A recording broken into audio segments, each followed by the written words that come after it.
What is up, everybody? I am bringing you another video here, and this one is a really cool one because I took a bunch of those hours that I had today that were available, and I decided to make up 4 mock-ups of designs for my water-cooled Raspberry Pi.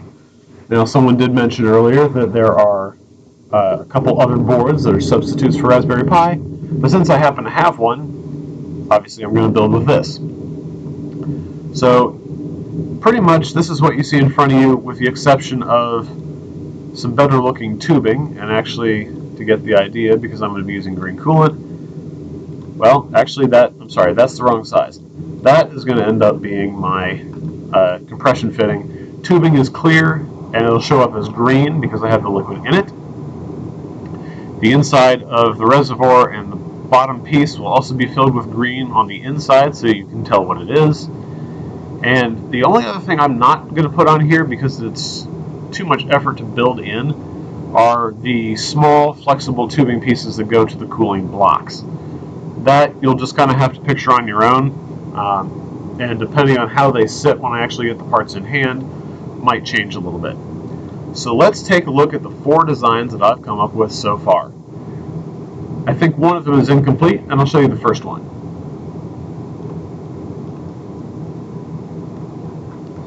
Zoom on out here. Oh, I can't stand the scrolling. It's killing me.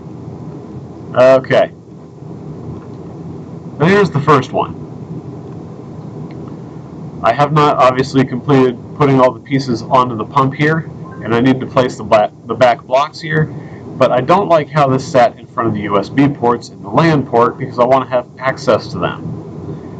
Well, that was a bit of a concern, as well as how to get the micro SD card out if you want to swap out OSs or upgrade the card or whatever. It needs to be easily accessible without taking the entire thing apart. The screen up top, seeing as it's touchscreen, was a good idea. However, this design lacks something specific, and that is that right here on the side is where HDMI and micro USB come out. So being that close to the radiator was a bit of a problem. I kind of like the idea, but I ended up scrapping this one. Version 2, oh, I need to work into scrolling, is right here. This guy was pretty cool. I kind of like this. But then again, there's still some issues with it. If we go take a look at the back, you'll see with the reservoir and the pump, now off the top of my head I'm not sure which way it pumps, but it really doesn't make much of a difference, is that we're going to take coolant from the pump, go through here to the splitter. The splitter is then going to hit this block on the back of the LCD, the block on top of the CPU, and the block on top of the USB controller. So you get all 3. Now there is one on the underside of the Raspberry Pi, but I decided in this particular layout I wouldn't do that. So after it goes through each of these, back into this block, back through the front, through the radiator to cool it down, back into the reservoir, and it starts the cycle over again.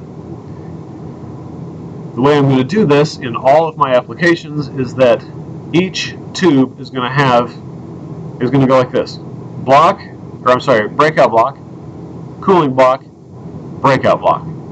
It's not going to go breakout to cooling block to cooling block to cooling block to breakout.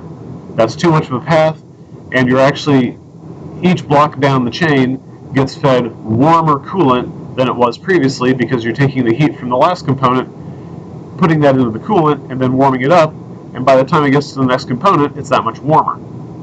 So I have 5 breakouts. I have 3 blocks. 2 of them will be capped. I'll use 3. So 3 strings out to 1, to 2, and to 3, and then from each of those individually, back into this block. It's a good setup. I like the way that'll work. Also, the fans on the front push into the radiator out the back, so the heat goes out the back, and you get a nice little visual, which I may upgrade these to LED fans. We will see how that turns out. Version 3. Yeah, now we're starting to get it, aren't we? So I decided to make this a little more compact, and with this board you can still access all of the slots. Downside being that your power runs off to the side instead of out the back. It's not as clean a look.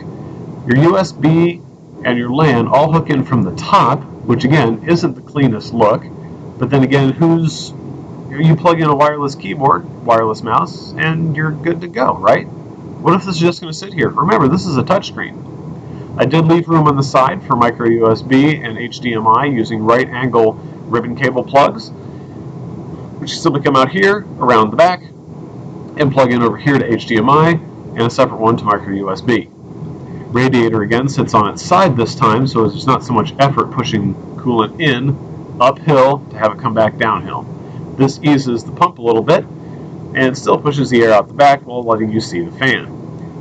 The angular here, that was a cute idea, but I'm not really sure I want to go with that.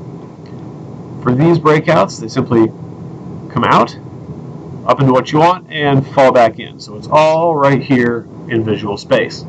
There is also one on the back here for the LCD, and this one on the back of the Raspberry Pi is accessible in this version.